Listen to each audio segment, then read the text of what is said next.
good evening. You're watching Estuary News. Coming up, we head to Scunthorpe on the first day at the University Technical College.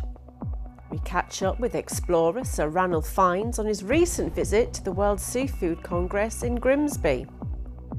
And we head to Louth to find out about one man's quest to document the town's benches.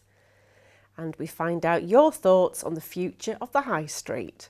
Welcome to Estuary News. I'm Emma Lingard. First, it's time for the news headlines.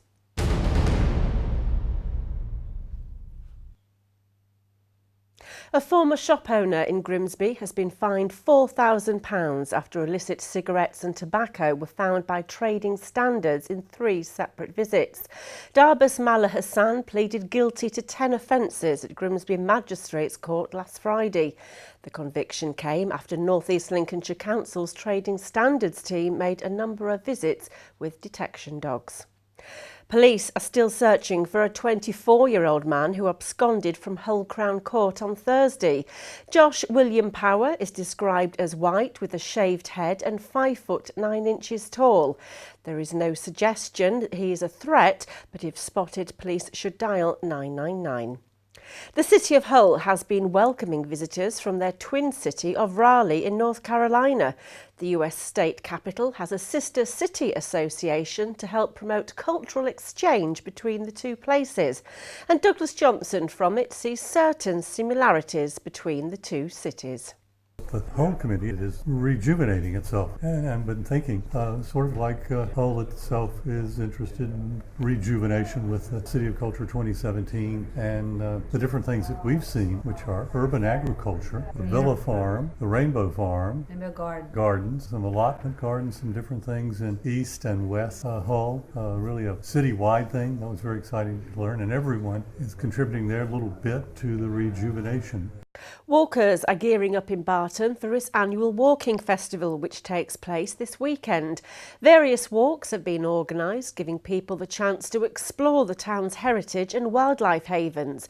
Jeff Bryant, walk leader, is looking forward to the event, which sees everyone who takes part get a free pedometer. Barton, it has got as much heritage as any other town in North Lincolnshire, easily as much. And the more people know about it, the more people will come to Barton and the more prosperous Barton will be.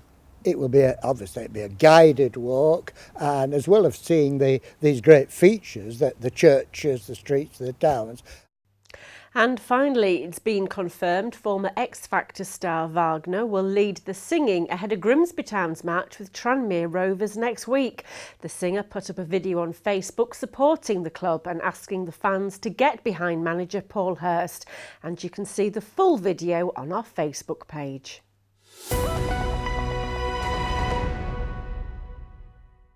The £9.5 million Humber University Technical College opened in Scunthorpe after a year of building work, with 145 students starting this week. The college aims to take advantage of upcoming investments in the Humber, such as Greenport in Hull, and provide them with highly skilled workers, as we found out. Yesterday saw the culmination of a year's building work when the Humber UTC, based in Scunthorpe, opened its doors. The college comes at a time of increased investment in the Humber region by the renewables industry and aims to capitalise on that.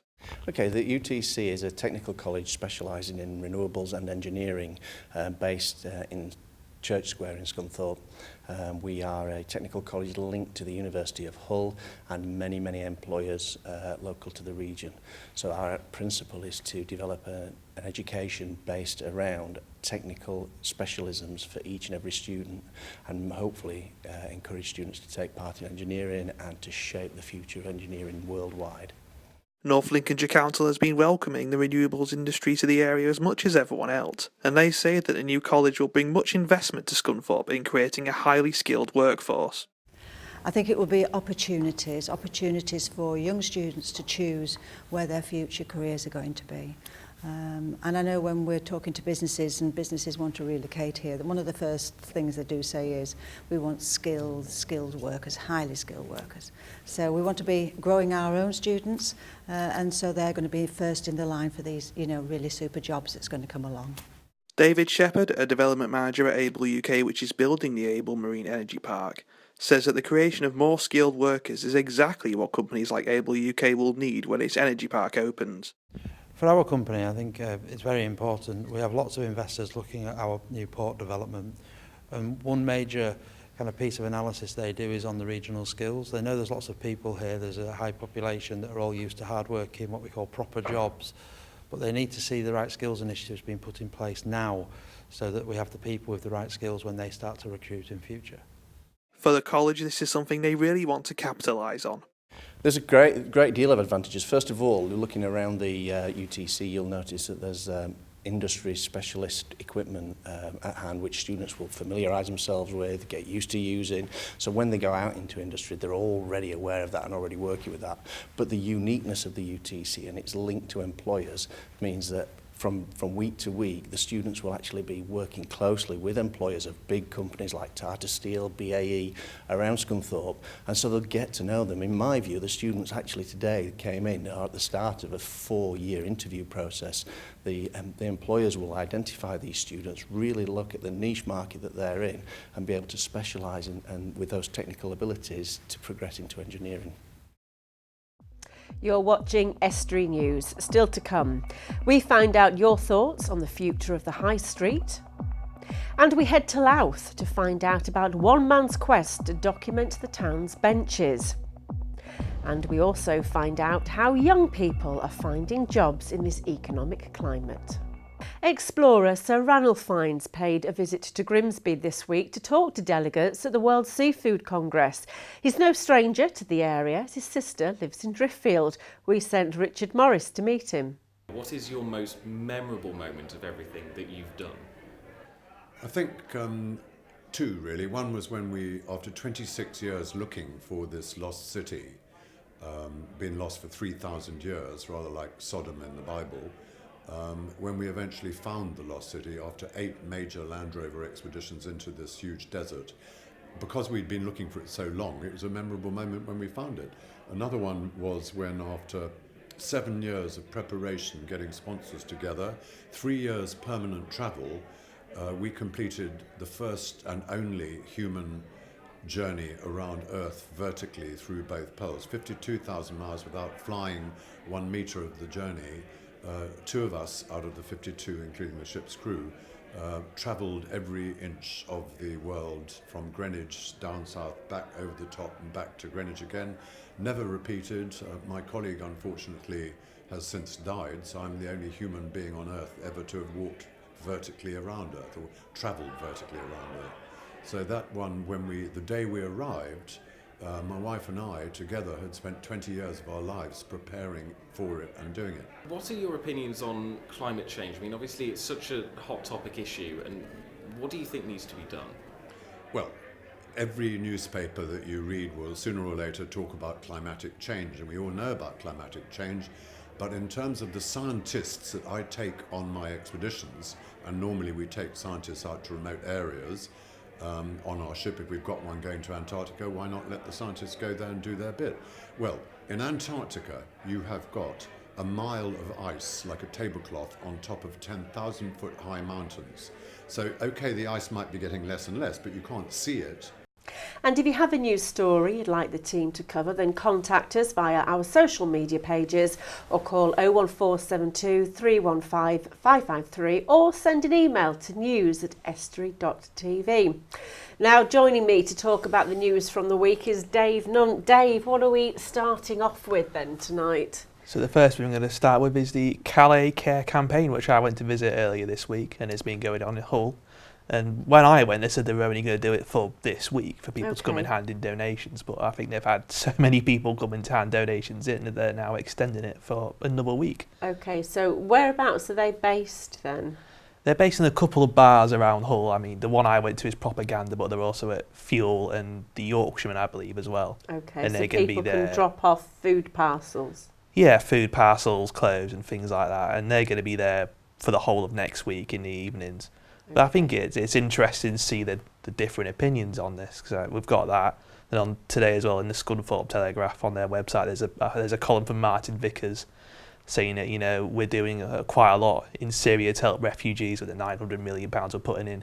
But still, he's echoing what David Cameron said, which is that we need to target the problem at its source rather than doing what, say, Germany's doing in inviting hundreds of thousands of refugees into Europe. And it's a sticking point, let's put it that way. It is, but like you say, you've got to solve that problem back in the home country, haven't you? Okay, it's going to be an ongoing talking point. Next story, what else? So there is a little thing that I found just before we came on, actually, which was David Cameron was going on for a television interview with the BBC, which I presume was about devolution. And off camera he was heard saying, we just thought people in Yorkshire hated everyone else. We didn't realise they hated each other so much. And this is in reference to Yorkshire devolution.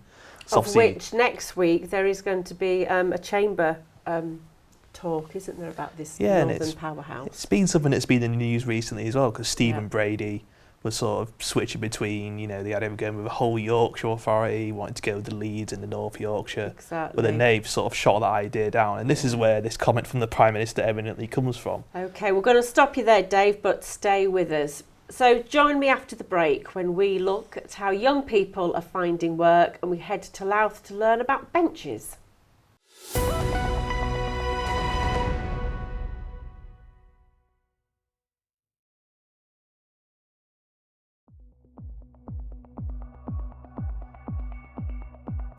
Welcome back. You're watching Estuary News. Still to come, we look at how young people are finding work, and we head to Louth to find out about one man's quest to document the town's benches. Now, as more people shop online, traditional high streets like Grimsby's are being affected, with big name stores leaving. We ask people in the town what they thought of the high street's future. It's a really good shop. I always go in there, to be honest, just to buy, shoes and things. But yeah, I think it's pretty sad, actually. It's a shame. It's a very big shame. To be honest, it might affect the people that are going there. So I'm hoping somebody else will take the place. Well, to be fair, it's the same as all these sort of places. They're all right in the 70s and 80s, but they're outmoded. They're out fashion. I think they're charging too much rent and things like that, so people are just moving out of the area and trying to go to these bigger out-of-town places or whatever, so because it's cheaper. My son's always going there for the shoe, for the trainers and that, and it's nice. It's just the right place for it and all, for all the sports equipment. There's more and more empty shops in the markets. There's a lot more stalls empty, so it does seem to be going downhill a bit. I use Sports Direct a lot, although we have got another one out of town, just a little bit further down Victoria Street, haven't we? So, no, it's a bit sad, really. I mean, they're all leaving, aren't they? The shop's just it's getting a bit more difficult to shop, because all the big shops are just going. Don't know why. I know we're going to end up with is second-hand shops, charity shops, and it's not good for business. Yeah, I think it'd be a bit of a shame. It's quite a good discount store, really. Yeah, it's always got sales on in there. As you can tell by the way I'm dressed, it's a shop I do use quite a lot. So yeah, I think it'd be quite a shame. One or two shops will notice that they're starting to close down, but sign of the times, maybe they shop on the computers, don't they? Choose a job you love and you'll never have to work a day in your life, according to a well-known quote. But how easy is it for young people in our region to pursue their aspirations and find a job in the current economic climate? Erica Barker went to find out what young people face when they're looking for employment. Many students are now heading off to college or university after celebrating exam success, like those here at Sirius Academy in Hull. But for those choosing to enter the world of work, how easy is it for young people in our region to get a foot on the career ladder? On the South Bank, Employer Engagement Manager for Job Centre Plus in Grimsby, Lorraine Alexander, says opportunities are out there. We are lucky in this area. There's a lot of retail and there's a lot of leisure facilities. There's a lot of hospitality and catering. Those opportunities will give young people a start. In Yorkshire and the Humber, 81,900 people are currently out of work, a reduction of 1,100 since June. And according to the Office for National Statistics, there has been a 31% increase when it comes to the number of 18 to 24-year-olds being able to find a job. Although the figures are heading in the right direction, the people we spoke to in Grimsby said the struggle was evident. At the moment, I've been looking for work, and I've noticed there isn't that many employment opportunities. When I was originally working, I was working at DSV, and it took me quite a while just to get a position because it seems like there are very few opportunities, unfortunately. I work at the minute, but I found when I was looking for work it was really difficult. Like, I handed CVs out everywhere. I did really well at school, so I had like all the grades and things like the work ethic, and it was just really difficult to get a job back. And I know from other people who've said the same, it's really difficult. So especially when you know you've got the qualifications there and people still don't want to call you back. So there's a lot of jobs going, it's just very hard to get them because there's so many people trying to get the same job. So I can remember once applying for a job and knowing that there was about 1,000, 2,000 people going for the same job. More jobs are being advertised and applied for online, which can bring its own problems. It's still a fact that a lot of jobs go through networking. You know, there's a lot of jobs online, and it is an unfortunate fact. You know, not necessarily defending it, but employers can be absolutely inundated with applications, and what they often don't have is a resource to respond to every single one of those. Particularly if it's a lower skilled job, it's obviously going to be very much more popular. But maybe if somebody knocks on the door and has got a big smile and introduces themselves and tells them why face to face they're interested in applying for their job, maybe that's the person that will get that job. With investment being made on both the North and South Bank, it's hoped a revived economy will help more young people get the job they want. Erica Barker, Estuary TV. Blogging is all the rage. People have taken to writing blogs about politics, crafts, sports, anything really. Well, how about park benches? Dan Kemp has been to Louth to meet a man that believes he's documented each and every bench in the town. The bench, an unremarkable object, used for sitting, not much else. You probably go day to day without even noticing them, but if you look around, they're everywhere. Eamon Griffin of Louth was a university lecturer until a short while ago, and has now dedicated part of his freelance writing work to the humble object. It started out by me looking around the town of Louth and one day coming across a bench that wasn't there. Now, that might be like a really sort of mundane kind of thing, but this is on the street where I was brought up and raised, and it was on the way to my primary school, and all of a sudden it wasn't there, and it was its lack of being there that drew my attention to it. So Eamon realised that the bench meant something to him, but he didn't stop by just evoking his own memories. He's now taken to the web to let others into his world of the bench. I gave myself the idea, the task if you like, of going around all the benches in Louth and associating myself with them in some way, shape or form, to see what kind of personal recollections that they trigger, or what local history was attached to those places. Perhaps even wonder why that bench had been sited there, whether they were put there to commemorate somebody, they were dedicated to a certain person, all of those kinds of things. And he's discovered it's not just him interested. There's been a really nice response, both locally from people who are interested in the personal collection and local history aspect of things, and also some national interest as well. It locks in to a certain extent with a field of study that's usually known as psychogeography. Whether it's a bench or whether it's a football pitch or a church or a telephone box or whatever it might be, usually people use these kinds of places for personal time and space. There might have been a place to meet your girlfriend when you were young, there a place to stop off and make a phone call, somewhere to sit down and have a think or some private time to yourself. And quite often people remember those associations and they link them back, so that the places are associated with the memories and the context of where people find themselves. And does Eamon have a favourite bench? My favourite bench so far is up on Grimsby Road in Louth, and I like it because it's almost not there. It's half overgrown, it's in the middle of a pavement going halfway up a hill, and you can see the reason why it used to be there, that it would be a stopping off point up a steep hill on the walk to and from town, and now because most people drive to places and it's on a main road, hardly anybody stops there anymore, and it's slowly fading out of existence as the undergrowth takes it over.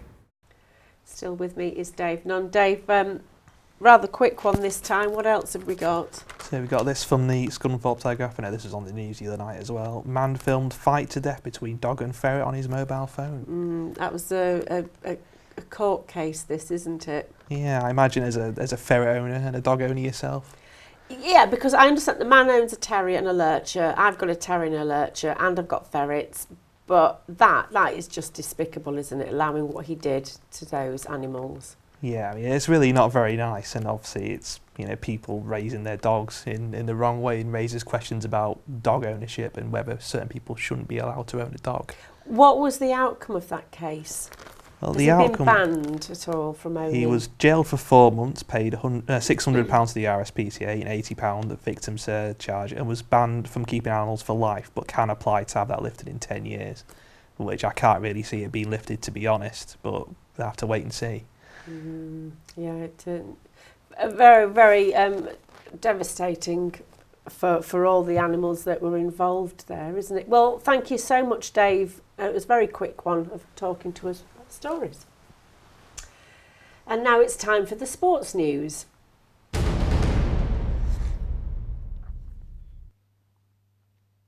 Hull City manager Steve Bruce has confirmed that new striker Adama Diamonde will be out for the next 6 to 8 weeks.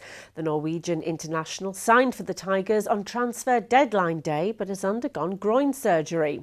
Fellow new boy Sean Maloney will also miss Saturday's trip to Brighton with a hamstring injury.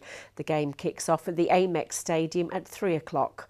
Elsewhere, Scunthorpe United host Coventry City in League One. Midfielder Jamie Ness is pushing for inclusion in the squad after returning from injury for the reserves in midweek. Grimsby Town host Aldershot tomorrow. Winger Marcus Marshall is the only doubt for the game at Blundell Park. And North Ferriby United host Gloucester City. In Rugby League, Hull FC coach Lee Radford says he hopes his youngsters can provide energy to his side as they travel to Wigan. Radford has named 7 academy players in his squad, including debutants Massi Matongo and Ross Osborne. Elsewhere on Saturday, Hull KR look to cement their place in next season's Super League as they host Bradford Bulls. Hollywood Head got off to a great start in day 1 of the Longines FEI Eventing Championships in Scotland by heading the leaderboard in the dressage. The 21-year-old, formerly from Grimsby, is riding DHI Lupizon, bred by her father Ian. With a flawless score of 31.70 penalties, she took the lead and was 2 penalties clear from reigning Olympic champion and birdie winner Michael Young. That's it for tonight. If you have a story for us, visit our Facebook or Twitter pages or email news@estuary.tv or phone us. Till next time, goodbye. Estuary TV weather, sponsored by Grimsby Institute for a brighter future. Hello and welcome to Estuary TV's weather. Occasional heavy rain on Saturday with strong winds, these easing by the afternoon to leave a dry and sunny evening with highs of 16 degrees. Largely dry with sunny spells.